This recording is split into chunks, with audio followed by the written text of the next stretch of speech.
పొట్టలు నటరాజా రండి రయ్యా.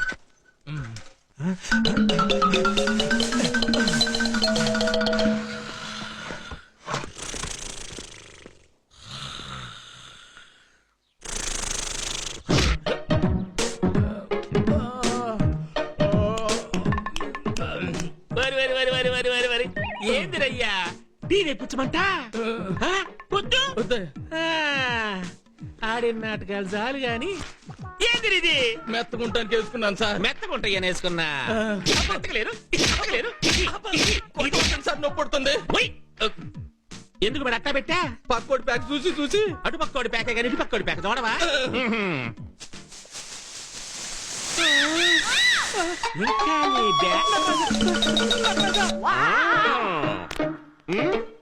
Okay sir.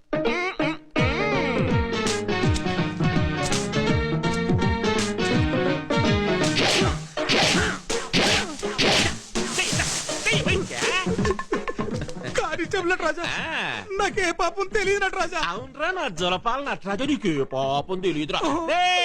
నీకు 5 ఏళ్ళు తప్పదురా. ఎందుకంటే పేకాట ఆడినందుకు గడ్డాములో దూరినందుకు ఒకనాడు మనిషిని బలాత్కారం చెయ్యబోయినందుకు ఆ బండోడికి చచ్చిన దొరకదు.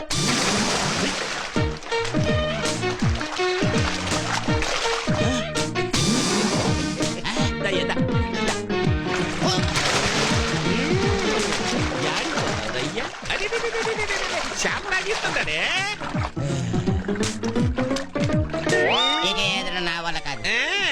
చేపలు కూడా దిగులు పడి చచ్చిపోతాయి రయ్యా.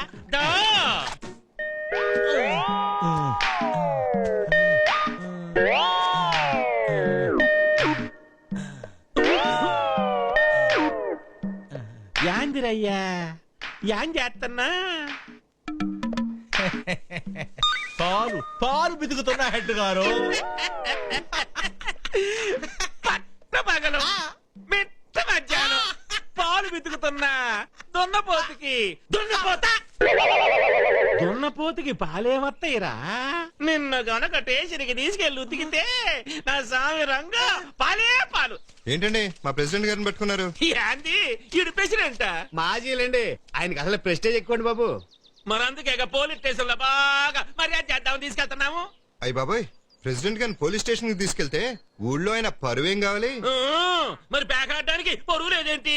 మనం ప్రెసిడెంట్ కదా, మనల్ని ఎవడేం పేగలని ఫీలింగ్ అండి. హెడ్ గారు ఏందబ్బయ్యా ఇదే చిన్న మాట సావు ఇట్రా రాంబాబు, ఏదో ఒకటి చెప్పి మేనేజ్ చేయండి. స్టేషన్కి వెళ్తే నా పరువు పోద్ది. పోతే పోనీయండి, మాకేంటి డ్రామా వేయడానికి ప్రెసిడెంట్ ప్రెస్టేజ్ అని పోజు కొట్టావు కదా. బుద్ధి బుద్ధి తక్కువ ఏదో వాగాను. ఇప్పుడు ఒకటి కాదు 100 నాటకాలు ఆడతాను. మమ్మల్ని రక్షించండి బాబు. సరే, ఏందబ్బయ్యా ప్లాన్ వర్కౌట్ అయిపోయింది. మనం తర్వాత చూసుకుందాం. దయ్యదా ఇంకెప్పుడన్నా ఇట్టాంటి డామాలు ఆడారు ఆడవా మీ డ్రామా ఆడతా బోసు బాబు.